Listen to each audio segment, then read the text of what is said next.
12 ዓመታትን የተሻገረ የነዋሪዎች ጥያቄ ነበር።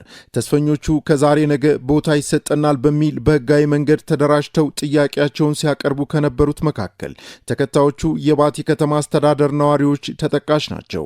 የቤት መስሪያ ቦታ ይሰጠናል በማለት ተደራጅተን ለ12 ዓመታት ስንጠይቅ የተለያዩ ስራዎችን ስንሰራ ቆይተናል። አሁን ጥያቄያችንን መሰረት አድርጎ የከተማ አስተዳደራችን የዞን ከፍተኛ አመራሮች በተገኙበት ዛሬ የቤት መስሪያ ቦታ የሚሆን መሬት አስረክበውናል። ስላስረከቡንም እጅግ በጣም እናመሰግናለን። በቤቶችና ልማት ማህበር ተደራጅተን ለ12 ዓመታት ስንጠብቅ በትግስት ስንጠብቅ ኖረናል። አሁን ላይ ግን ቦታው ስለደረሰን በጣም ደስ ብሎናል።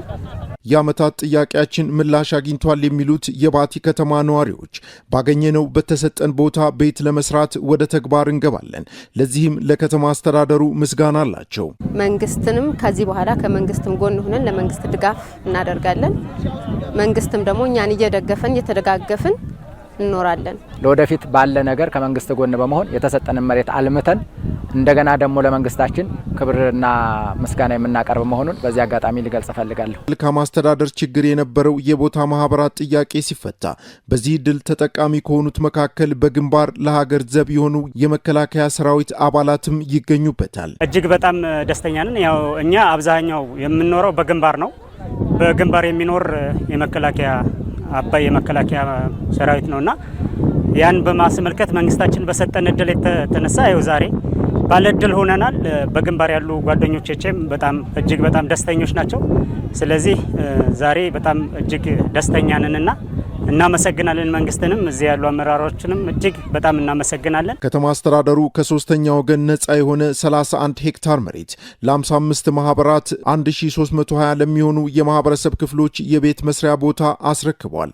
አሁን ሙሉ በሙሉ ከሶስተኛ ወገን ነፃ አድርገን ካሳ ከፍለን ለ55 ማህበር አርሶ አደሩን ጨምሮ ለ55 ማህበር እና ወደ 31 ሄክታር የሚሆን እያስረከብን ያለ ነው።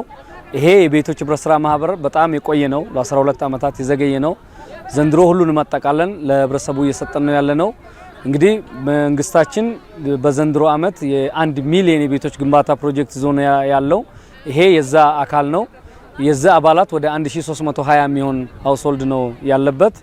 ይሄ ከፍተኛ የባቲ ከተማ መልካም አስተዳደር ችግር የነበረ ለህገወጥ ግንባታ በር ሲከፍት የነበረ እንዲሁም ሰዎች በቤት ኪራይ ሲሰቃዩ የነበረው ሁኔታ ነው ያለው። ይሄን ችግር ይቀርፋል ብለን እናምናለን። ከተማ አስተዳደሩ እንደሚለው የዓመታት የነዋሪዎች ጥያቄ የመልካም አስተዳደር ችግር የነበረውን ጉዳይ ዛሬ ላይ ፈተናል። እንደ መንግስት አሁንም ከማህበራቱ ጎን በመሆን የመሰረተ ልማት ጥያቄዎች በአፋጣኝ እንዲፈቱ ይደረጋል። ለማህበራቱ በህጋዊ መንገድ የተላለፈው ቦታ ህገወጥ የሆነውን የመሬት ወረራ በማስቀረትም የራሱ ድርሻ እንዳለው ከተማ አስተዳደሩ ያነሳል። መሬቱም ለግንባታ ሬዲ የሆነ ሁኔታ ነው ያለው። እዚሁ ሳይት ፕላናቸውን ተረክበዋል። ቀጥታ ወደ ግንባታ መግባት የሚችሉበት ሁኔታ ነው ያለው።